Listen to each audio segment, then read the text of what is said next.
नमस्कार मित्रों, मैं आदर्श एक बार फिर आप सभी का हमारे YouTube channel ideal others solution पर स्वागत करता हूं। जैसा कि हम आप जानते हैं, हमारे चैनल पर ज़मीन से संबंधित वीडियो रेगुलर अपलोड होती हैं।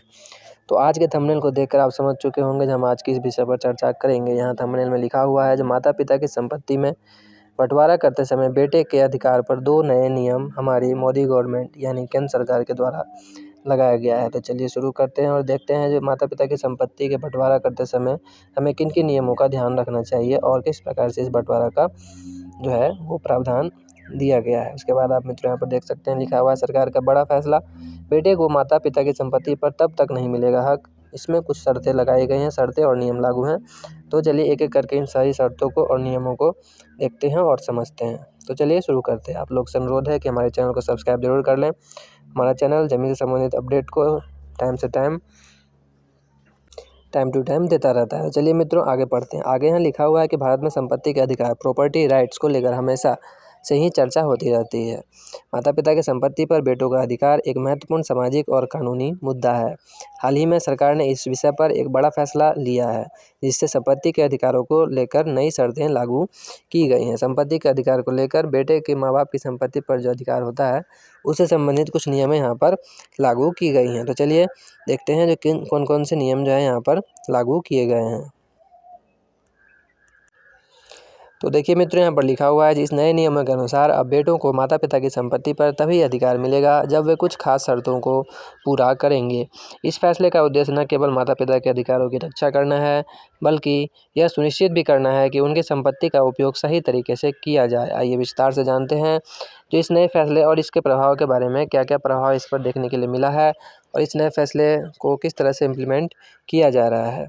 तो चलिए आगे देखते हैं। आगे यहाँ पर लिखा हुआ है कि संपत्ति पर हक, नई शर्तें, प्रॉपर्टी राइट्स के बारे में यहाँ पर बताया गया है। न्यू रूल्स, तो ये 2024 का नया नियम है, जो 2024 से ही लागू माना जाएगा। सरकार द्वारा जारी किए गए नए नियमों के तहत बेटों को माता पिता की संपत्ति पर तभी अधिकार मिलेगा जब वे कुछ खास शर्तों को पूरा करेंगे। ये शर्तें मुख्य रूप से माता पिता की देखभाल और उनके प्रति जिम्मेदारी निभाने से जुड़े हुए हैं। आप बहुत ऐसा केस देखते होंगे आसपास भी, तो माता पिता की संपत्ति को तो बेटे आपस में बांट लेते हैं, लेकिन उनको जो है उनके देखभाल से वो पीछे हट जाते हैं। तो इसी सब बातों को ध्यान में रखते हुए कुछ नियम और शर्तें बनाए गए हैं। तो चलिए नियमों को देखते हैं। नए नियम का उद्देश्य क्या है, चलिए यहाँ पर पढ़ते हैं। यहाँ पर लिखा हुआ है, पहला उद्देश्य माता पिता के अधिकारों की रक्षा करना। इस नियम का पहला और मुख्य उद्देश्य यह सुनिश्चित करना है कि माता पिता अपनी संपत्ति पर पूरा नियंत्रण रखें। जिम्मेदारी बढ़ाना, दूसरा है जिम्मेदारी बढ़ाना। लोगों की जिम्मेदारी संपत्ति को बांट लेने के बाद लोग अपना जिम्मेदारी भूल जाते हैं। जो माता पिता हमारे हैं, इनका भी हमें ख्याल रखना है। तो जिम्मेदारी बढ़ाना भी इस नियम का मुख्य उद्देश्य है। बेटों को अपने माता पिता के देखभाल के लिए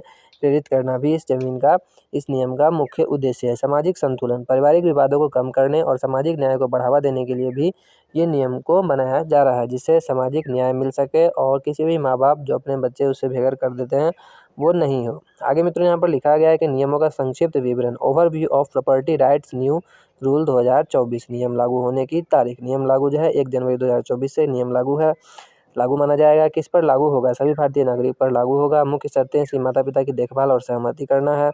मुख्य शर्तें में आप देख लिए, संपत्ति का प्रकार, चल और अचल दोनों संपत्ति के लिए, मूवेबल एंड इमूवेबल प्रॉपर्टी दोनों पर ये नियम लागू होगा। कानूनी प्रक्रिया, माता पिता द्वारा लिखित सहमति जो है वो एकदम आवश्यक है। कानूनी प्रक्रिया में माता पिता की सहमति दिखाना बिल्कुल जरूरी है। उल्लंघन पर दंड, अगर आप इसका उल्लंघन करते हैं तो कानूनी रूप से आप दंड के भी भागी बन सकते हैं। प्रभावित क्षेत्र पूरे भारत में ये क्षेत्र प्रभावित है। हर गांव, हर जिला, हर ब्लॉक में ऐसी स्थिति आपको देखने के लिए मिल जाएगी जब माता पिता की संपत्ति को तो आपस में बहुत ही प्यारपूर्वक बांट लिया जाता है, लेकिन माता पिता को फिर भी वृद्धाश्रम में छोड़ाते हैं लोग।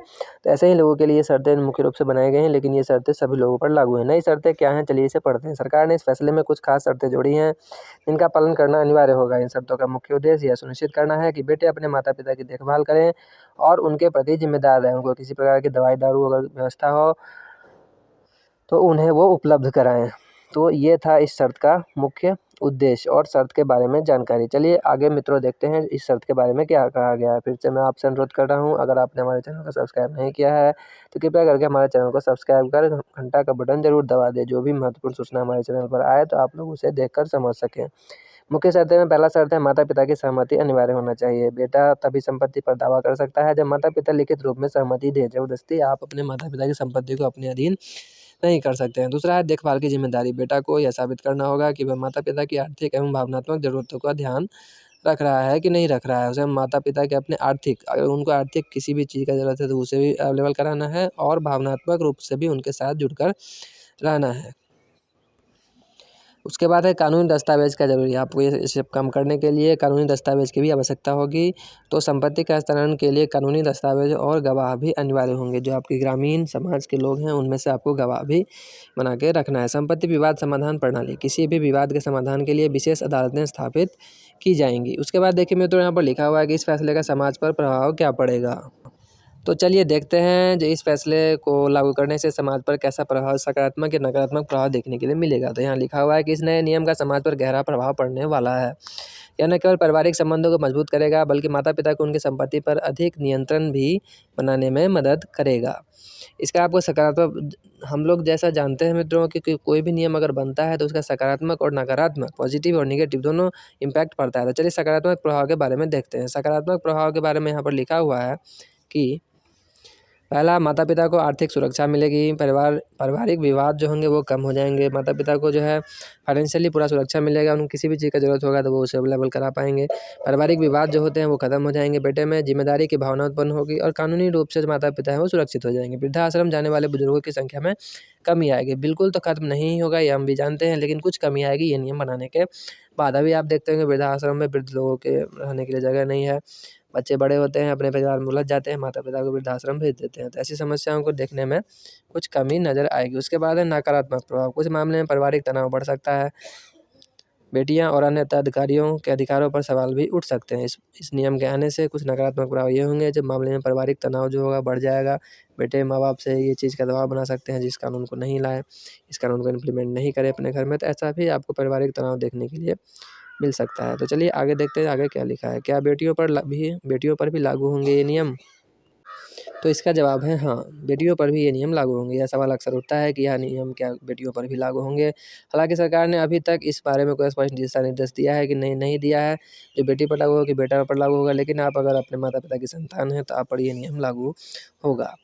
लेकिन इसका ये संभावना है कि भविष्य में बेटियों के लिए भी समान नियम लागू किए जा सकते हैं ताकि सभी उत्तराधिकारियों के बीच समानता बनी रहे और बेटी बेटा में जो भेदभाव होता है उस पर भी कमी देखा जा सके। तो ये था बेटियों के ऊपर नियम लागू होगा या नहीं होगा उसका पूर्ण रूप से आंसर। चलिए आगे देखते हैं कैसे करें इन नियमों का पालन। इस नियमों का पालन आप किस प्रकार से कर सकते हैं वो चलिए पढ़ते हैं। अगर आप इन नए नियमों का लाभ उठाना चाहते हैं तो आपको निम्नलिखित बातों पर ध्यान रखना होगा। अपने माता पिता से अच्छे संबंध बना के रखिए। दूसरा, उनकी आर्थिक और भावनात्मक ज़रूरतों का ख्याल रखिए। संपत्ति से जुड़े सभी कानूनी दस्तावेज तैयार रखिए। किसी भी विवाद की स्थिति में कानूनी सलाह जरूर लीजिए। वैसे अगर आप अच्छे सोच के आदमी हैं तो आपको ऐसे नियमों की कोई आवश्यकता नहीं है। वैसे भी अपने माँ बाप को जो अच्छे लोग हैं, जो अपने विचार आदर्श विचार से मिला कर रखते हैं, उनका आदर्श विचार है तो वो अपने माता पिता को कष्ट नहीं देते हैं।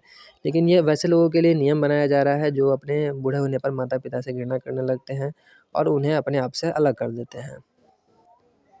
तो उन वैसे लोगों के लिए ये नियम जो है बनाया जा रहा है। उसके बाद कुछ चलिए महत्वपूर्ण पॉइंट्स जो रिमेंबरिंग पॉइंट्स हैं उसको पढ़ लेते हैं और इस वीडियो को ख़त्म करने का प्रयास करते हैं। महत्वपूर्ण बिंदु में यहाँ की पॉइंट्स टू रिमेंबर यहाँ लिखा हुआ है। पहला है, बेटा तभी संपत्ति का हकदार होगा जब वह माता पिता की देखभाल पूर्ण रूप से करेगा। दूसरा है, माता पिता को अपनी संपत्ति पर पूर्ण नियंत्रण रहेगा।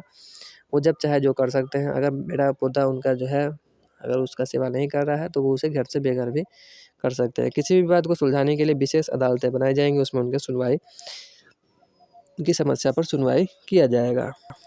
संपत्ति हस्तांतरण के लिए कानूनी दस्तावेज अनिवार्य होंगे। कानूनी दस्तावेज आपका संपत्ति का दस्तावेज है और वकील से सलाह लेकर जो आपका दस्तावेज बनेगा उसको भी आप अवेलेबल रखेंगे और इस नियम का लाभ उठाएंगे। क्या यह फैसला वास्तविक है? चलिए सबसे मुख्य प्रश्न यही है, जो क्या यह फैसला वास्तविक, इतना जो हमने अभी तक बड़बड़ किया उसमें बाद में जान है कि नहीं है। तो इसके बारे में यहाँ पर लिखा हुआ है। यह खबर सोशल मीडिया और अन्य प्लेटफॉर्म पर तेजी से फैल रहा है।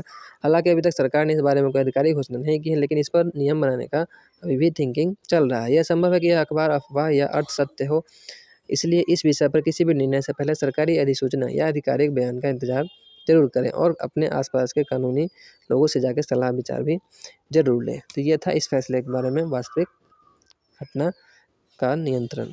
तो चलिए अब आगे देखते हैं इसके डिस्क्लेमर को पढ़ते हुए।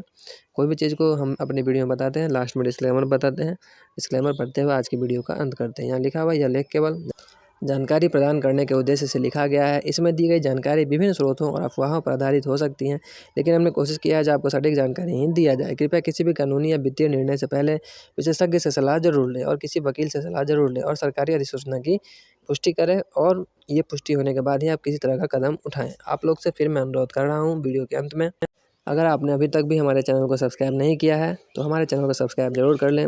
ये चैनल आपको डिसअपॉइंट नहीं करेगा। बहुत ही जानकारी, महत्वपूर्ण जानकारी, ज़मीन से रिलेटेड जानकारी, आपकी बीपीएससी का जो एग्जाम तैयारी हो रहा है उससे रिलेटेड जानकारी आपको रेगुलर इस चैनल पर अपलोड किए जाते हैं।